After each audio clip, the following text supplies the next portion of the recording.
the consciousness puzzle, bringing the pieces together. What are you? Not your name, not your job, not your memories, not even your body. At the deepest level, what is it that is experiencing this moment right now? For centuries, philosophers, scientists, mystics, and theologians have wrestled with this question. And over the course of this series, we have explored some of the most influential theories ever proposed to explain consciousness. We examined the brain, we examined information, we examined prediction, we examined attention, we examined emotions, and we even explored the possibility that consciousness may extend beyond what we currently understand. Yet despite all our discoveries, the mystery remains. Tonight we bring together everything we have learned, not to claim we have found the answer, but to discover what the journey itself reveals. Because perhaps consciousness is not merely one more scientific problem. Perhaps it is the very lens through which every problem is seen. The modern investigation begins with a deceptively simple question. Why does experience exist at all? Science can explain how light enters the eye, how neurons fire, how information travels through the brain. But none of these explanations tell us why seeing a sunset feels like something, why pain hurts, why music moves us, why awareness exists. This challenge became known as the hard problem of consciousness, the gap between physical processes and subjective experience. And every theory we have explored attempts to bridge that gap in its own way. Some theories suggest consciousness emerges from the immense complexity of the brain, billions of neurons exchanging signals, trillions of connections constantly adapting. From this perspective, consciousness is not separate from the brain. It is what the brain does. Just as liquidity emerges from countless water molecules interacting, awareness emerges from neural activity.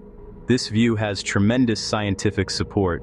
Damage certain regions of the brain and consciousness changes. Alter brain chemistry and experience changes. Stimulate neurons and perceptions change. The evidence strongly suggests that the brain is deeply involved in generating our conscious experience. Yet questions remain. Can complexity alone create awareness?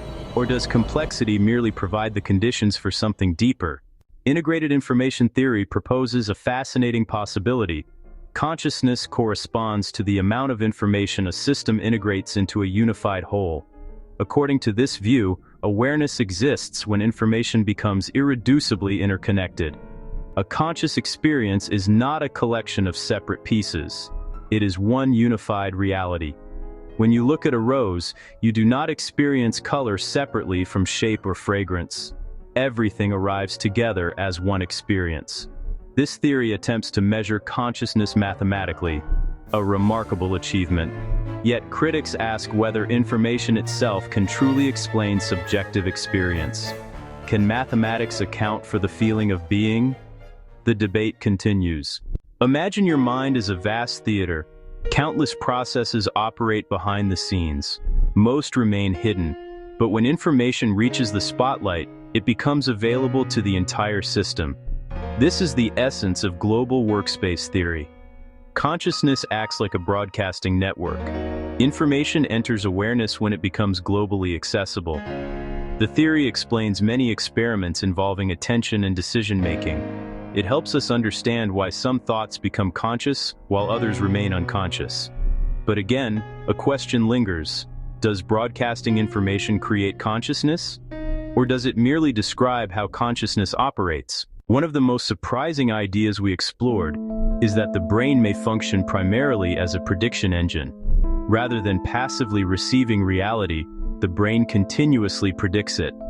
Every sight, every sound, every sensation, your brain is constantly generating models of the world and updating them when reality disagrees. From this perspective, consciousness may be the experience of a controlled hallucination guided by sensory input, a stunning idea, and one increasingly supported by neuroscience. Yet even if consciousness involves prediction, the mystery remains. Who experiences the prediction? Attention theories suggest consciousness emerges from what the brain selects as important.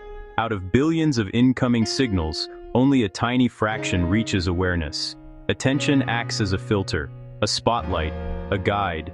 Learning then shapes what enters that spotlight. Our experiences literally rewire the brain.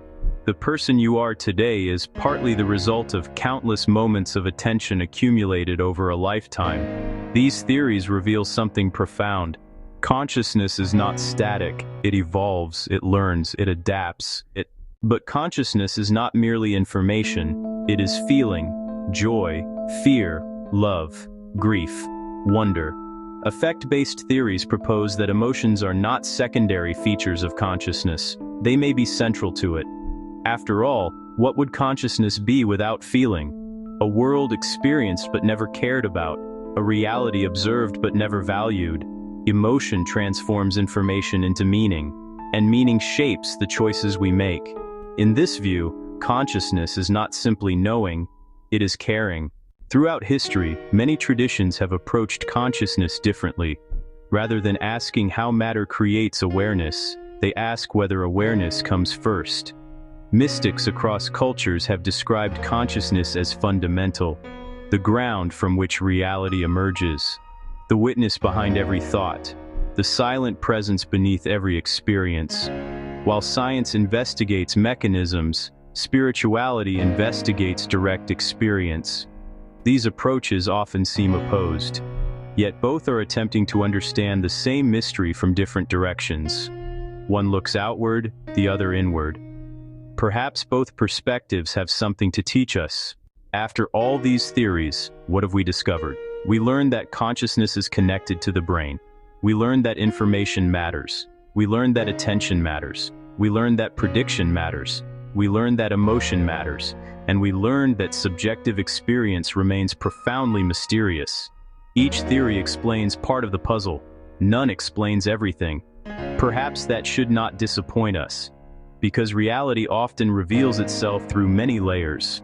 Just as light can be described as both a wave and a particle, consciousness may require multiple perspectives simultaneously. What if consciousness is not a thing? What if it is a process, a relationship, a fundamental feature of reality, or perhaps something entirely beyond our current imagination? History teaches humility. There was a time when we believed Earth was the center of the universe. There was a time when atoms seemed indivisible. There was a time when space and time appeared absolute. Each certainty eventually gave way to a deeper understanding. Consciousness may be awaiting a similar revolution. Our investigation into consciousness has brought us to a remarkable threshold. Theories have illuminated pieces of the mystery, but none have fully solved it. And that raises an even bigger question. How does consciousness fit into the larger structure of reality itself? How do mind, matter, energy, space, and time connect? Is there a deeper framework beneath them all? This question leads us directly into our next chapter. The search for a theory of everything. A quest to discover whether the universe, despite all its complexity, may arise from a single underlying principle. The mystery of consciousness is not ending. It is expanding, and our journey is only beginning. If you've traveled with us through this series, thank you.